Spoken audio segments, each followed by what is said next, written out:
নমস্কাৰ এই মুহূৰ্তত অসমবাসী ৰাইজক দিবলৈ লৈছো বিগ ব্ৰেকিং নিউজ কিয়নো আজি হৈছে 13 ছেপ্টেম্বৰ আজি লাখ লাখ আত্মনিৰ্ভৰ মহিলাসকলৰ বাবে মুখ্যমন্ত্ৰী ভাল খবৰ দিছে 10,000 কোটি টকা যি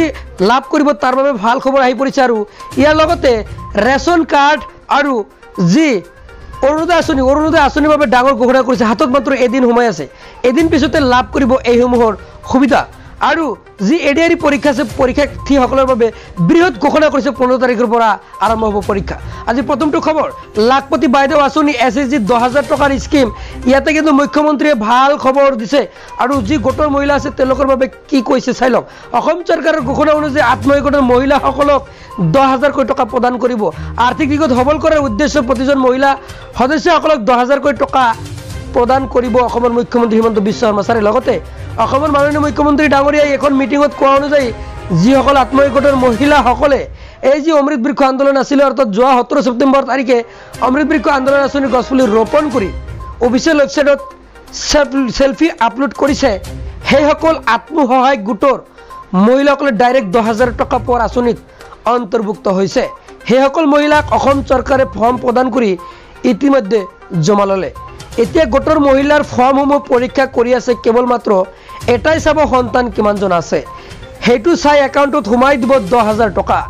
যিসকলে 10,000 টকাৰে ভাল ব্যৱসায় কৰিব তেওঁলোকক অসম চৰকাৰে আকৌ 25,000 টকা দিব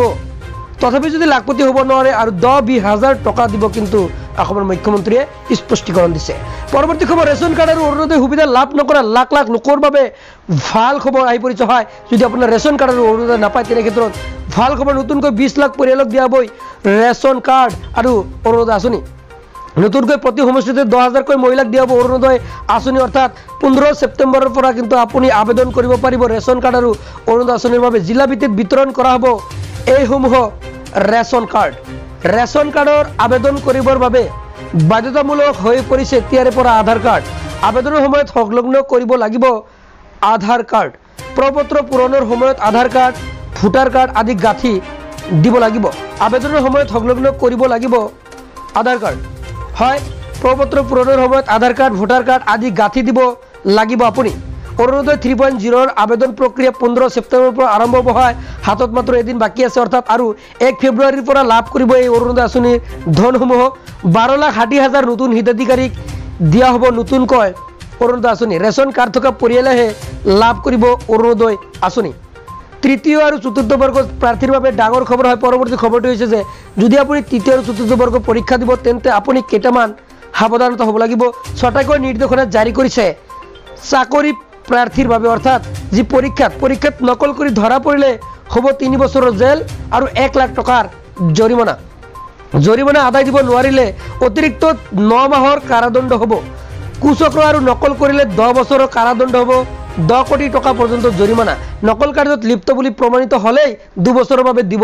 নোৱাৰিব কোনো পৰীক্ষা ক্ষেত্ৰত আপুনি কিন্তু কুচক্ৰ বা নকল যোগান সহায় কৰিলে কিন্তু 10 বছৰৰ জৰিমনা হ'ব অৰ্থাৎ 10 বছৰৰ আপোনাৰ জেল হ'ব পৰীক্ষা কৰ্তৃপক্ষৰ সৈতে কুচক্ৰত জড়িত হ'লে হা সম্পত্তি আপোনাৰ কিন্তু সেইবোৰ হেৰুৱাব পাৰিব পৰীক্ষাৰ ব্যৱস্থাপক দোষী সাব্যস্ত হ'লে কিন্তু বিশেষ আদালতে নিৰ্ধাৰণ কৰি দিয়া পৰীক্ষা বিষয়সকলক খৰচ সংস্থাটোৱে বহন কৰিব লাগিব বুলি উল্লেখ কৰিছে আৰু যাতে কোনো ধৰণৰ বেমাজলৰ সৃষ্টি নহয় মুখ্যমন্ত্ৰী কিন্তু স্পষ্টীকৰণ দিছে হয় তৃতীয় আৰু চতুৰ্থ বৰ্গৰ চাকৰি যদি পৰীক্ষা আপুনি দিব তেনে ক্ষেত্ৰত আপুনি